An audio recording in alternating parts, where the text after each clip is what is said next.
जय श्री महाकाल। कैसे हैं आप सब लोग? आशा करते हैं सब कुशल मंगल होंगे, सब स्वस्थ होंगे। हम तो यही मनोकामना करते हैं प्रभु भोलेनाथ की कृपा आप सब पर सदैव बनी रहे। तो आज इस वीडियो में हम बात करेंगे सूर्य दशम भाव में क्या परिणाम देता है, यानी कि 10वें भाव में सूर्य के शुभ और अशुभ फल के चर्चा करेंगे हम, और जानेंगे क्या उपाय करें जो सूर्य अच्छे परिणाम देने लगे। अशुभ अगर फल दे रहा है किसी की कुंडली में तो क्या अच्छे परिणाम देने लगे। तो ये जो उपाय हम बताएंगे ये आप वैसे भी कर सकते हैं। यदि शुभ भी दे रहा है, आप हमारी जो है वीडियो में देखकर जान पाएंगे कि सूर्य क्या शुभ और अशुभ दे रहा है। अपनी कुंडली में आप देख सकते हैं, जैसे हमने वीडियो में दिखा रखा है। कुंडली में जैसे खाने होते हैं 12 खाने, उसमें सूर्य 10वें भाव में कहाँ स्थित हो तो आप अभी देख सकते हैं, आप अपनी कुंडली से मैच कर सकते हैं उसे। तो चर्चा करते हैं शुभ फल सूर्य के 10वें भाव में। देखिए, 10वें स्थान में सूर्य मीन, मेष, सिंह, कन्या एवं वृश्चिक राशि में होकर यदि जो है सूर्य की मंगल, गुरु या बुध आदि किसी भी शुभ ग्रह के साथ युति बन रही हो, या फिर उसकी दृष्टि पड़ रही हो 10वें भाव में, मंगल, गुरु, बुध या फिर शुभ ग्रह की, किसी भी शुभ ग्रह की जो है दृष्टि पड़ रही हो 10वें भाव में, तो ऐसा जातक जो है काफ़ी उच्च शिक्षित होता है, अच्छी शिक्षा प्राप्त करता है और अच्छे नंबर आते हैं उसके, हमेशा अच्छे उसके मार्क्स आते हैं, पढ़ाई लिखाई में अच्छा होता है वो, अच्छा प्रतिष्ठित जो है उसका पद होता है उसका समाज में, बहुत ही अच्छा बिजनेसमैन होगा, बहुत व्यवसाय में बहुत अच्छा काम करेगा, और अगर वो जॉब भी कर रहा है तो भी उसमें सफलता प्राप्त होगी उसकी। और ऐसा देखा गया है कि 10वें भाव में सूर्य अगर शुभ फल दे तो ऐसा जातक राजनीति में भी बहुत अच्छा करते हैं, इनको राजनीति में काफ़ी अच्छी सफलता प्राप्त होती है, और इसके अलावा सरकारी कार्यों में भी इनको बहुत अच्छी सफलता प्राप्त होती है। जॉब ले लीजिए या किसी भी अगर सरकारी काम इन्हें पड़ता है तो इनके बड़े तुरंत हो जाते हैं। जॉब्स वॉब्स भी अगर करना चाहें तो 10वें भाव में शुभ सूर्य के फल से ये इन्हें जॉब्स मिलने में भी आसानी होती है। और इनका जो रहन सहन होता है बहुत लग्जूरियस रहन सहन कह सकते हैं हम। एक लग्जूरियस रहन सहन का मतलब है काफ़ी उच्च स्तरीय जीवन शैली ये जो है यापन करते हैं। और इनकेस अगर ये जॉब कर रहे हैं तो काफ़ी अच्छे पद पर प्रशासनिक अधिकारी हो सकते हैं। सरकारी जॉब तो मैंने बताया ही है आपको, अच्छे सरकारी जॉब मिलने के चांसेस होते हैं। और जो शुभ फलों में बहुत ही ज़बरदस्त शुभ फल मैं बताऊंगा, ऐसे जातक को जो है हर तरह के सुख मिलते हैं, भूमि, वाहन, मकान, संतान, इस टाइप के सब टाइप के जो है सुखों से इसकी जीवन युक्त होता है। ऐसे जातक के जो पिता होते हैं वो भी अच्छे संपन्न होते हैं, बहुत ही सुप्रतिष्ठित एवं सब तरह के उनके साधन होंगे, घोड़ा गाड़ी से अच्छा होगा। पीछे से भी है जातक के लिए भी बहुत, पिता के लिए भी बहुत शुभ है ऐसा जातक। माता की जो है स्वास्थ्य अच्छा होता है, माता पिता का दोनों का ही स्वास्थ्य अच्छा होता है। और अगर हम बात करें विदेश की तो विदेश यात्राएं भी ये करते हैं, और विदेश में अगर इन्वेस्टमेंट करें या कोई विदेश सेटल होकर कार्य करना चाहे तो वहाँ पे भी इन्हें बहुत अच्छा लाभ मिलता है। अभी 10वें सूर्य की, शुभ सूर्य की बात करें तो अभी मेरे सामने एक कुंडली आई थी थोड़े दिन पहले, हफ्ता 2 हफ्ता हो गया है। एक गुजराती भाई थे अपने, उनके भी 10वें भाव में सूर्य था और काफ़ी शुभ सूर्य था। तो उनकी मैंने देखी थी, वो भी कनाडा शिफ्ट हो गए थे अपने विदेश में, और वहाँ पर भी वो सरकारी नौकरी उनकी थी। I think royal postal services में थे, वहाँ जो डाकघर कहते हैं हमारे यहाँ पे इंडिया में, उसमें भी, वहाँ पर भी वो सरकारी नौकरी कर रहे थे। तो ये है 10वें भाव में शुभ सूर्य का प्रभाव। और जो यहाँ पर बड़े बड़े अफसर जो है सालों में कमाते हैं, वहाँ पे वो अच्छा, उनका बिजनेस भी अच्छा कर रहे हैं, सब कुछ बढ़िया है वहाँ पे, वो हफ्ते 2 हफ्ते में कमा लेते हैं। इतना अच्छा जो है सूर्य का प्रभाव उनकी कुंडली में पड़ रहा है। और इसके अलावा ये तो थे शुभ प्रभाव। अगर मैं बात करूँ तो सम प्रभाव की है, वृष, सिंह, कन्या और मीन लगन में ऐसे जातक को मिश्रित फल मिलते हैं, शुभ और अशुभ दोनों जो है मिक्स फल मिलते हैं इन्हें।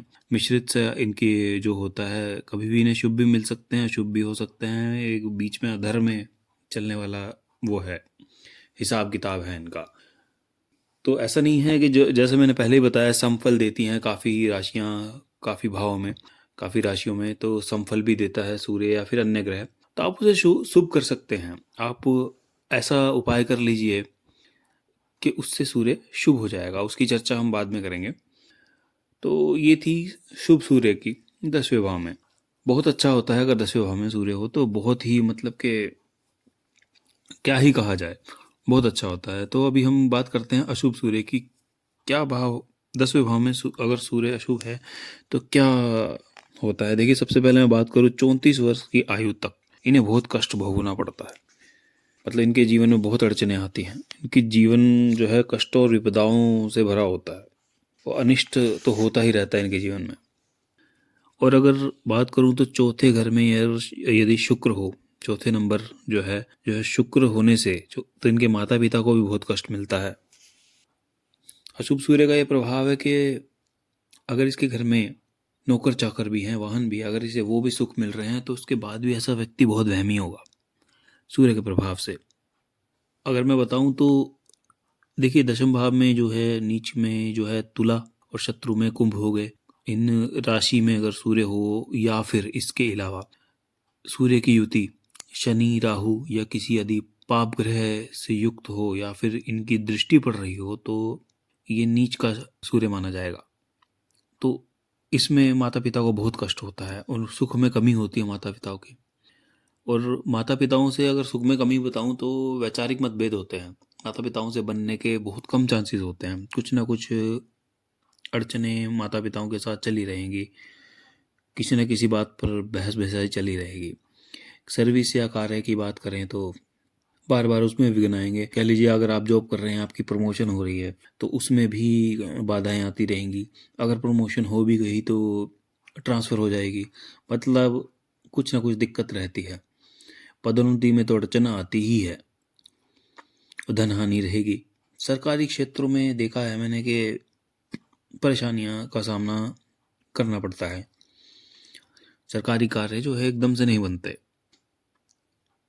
और स्वास्थ्य भी जो ठीक नहीं रहता अशुभ सूर्य के। अगर महादशा चल रही है फिर तो दिक्कत आती ही है, पर वैसे भी स्वास्थ्य ठीक नहीं चलता। ऐसे जातक का जो है निजी जो सगे संबंधी होते हैं वो भी परायों जैसा व्यवहार करते हैं। उनकी भी नहीं बनती इनसे अच्छी। और कभी भी अगर आपका शुभ सूर्य है तो राजनीतिक कार्यों में पंगा नहीं लीजिए। कि राजनीतिक क्षेत्र में एंटर करने की मत सोचिएगा, पहले कुंडली चेक करा लेने चाहिए। वैसे तो आमतौर पर जितने भी नेता लोग होते हैं कुंडलियाँ वगैरह चेक कराते ही हैं। बट अगर आप ऐसा है, आपका अशुभ संकेत आ रहे हैं और आप राजनीतिक क्षेत्र में कहीं पंगा लेने जा रहे हैं या फिर खड़े होने चाह रहे हैं इलेक्शन में, तो मत कीजिएगा। इसमें आपको सफलता मिलने के बहुत कम चांसेस है। मैं तो कहूँगा मिलेगी ही नहीं। किसी के बारे में अशुभ क्यों बोलना, लेकिन जो है जो वही है, इसमें सफलता मिलना बहुत मुश्किल है।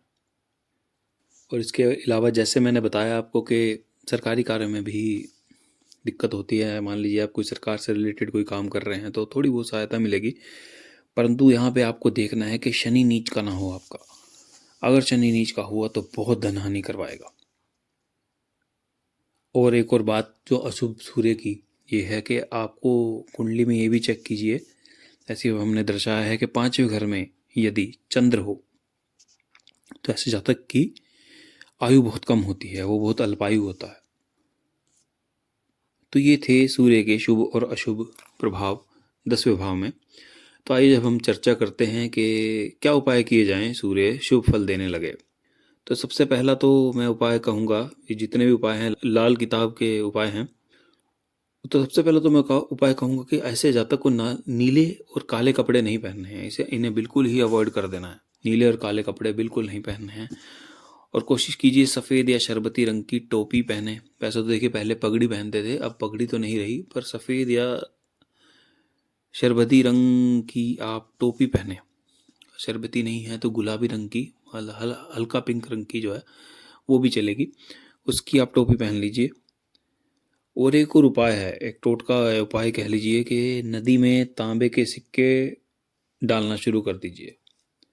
रविवार के दिन आपको नदी में तांबे के सिक्के डालने हैं। ये पहले हमारे प्रथा थी, जब भी आप किसी नदी से क्रॉस कर रहे हैं या नदी किसी पुल से को पार कर रहे हैं तो हम नदियों में सिक्के डालते थे। इनका महत्व होता था, इनका महत्व यही था कि आपके जो है ग्रह शांति के लिए, अगर आप कहीं जा रहे हैं तो इसका आपकी ग्रह भी शांत हो जाते थे। तो ये भी एक उपाय है, नदी में तांबे के सिक्के डालने आपने। इससे बहुत ज़्यादा आपकी कुंडली में शुभ प्रभाव दिखना शुरू हो जाएंगे।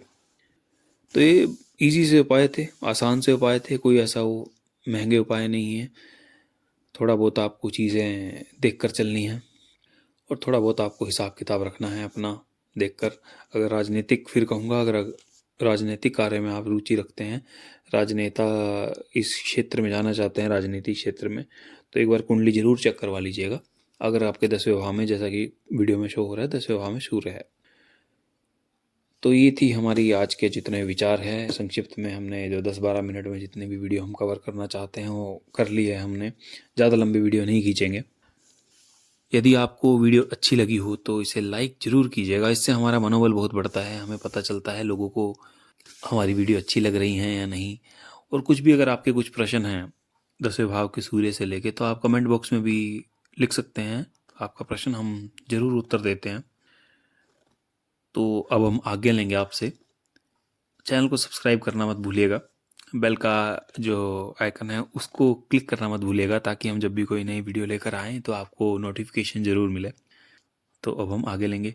जय श्री महाकाल, धन्यवाद।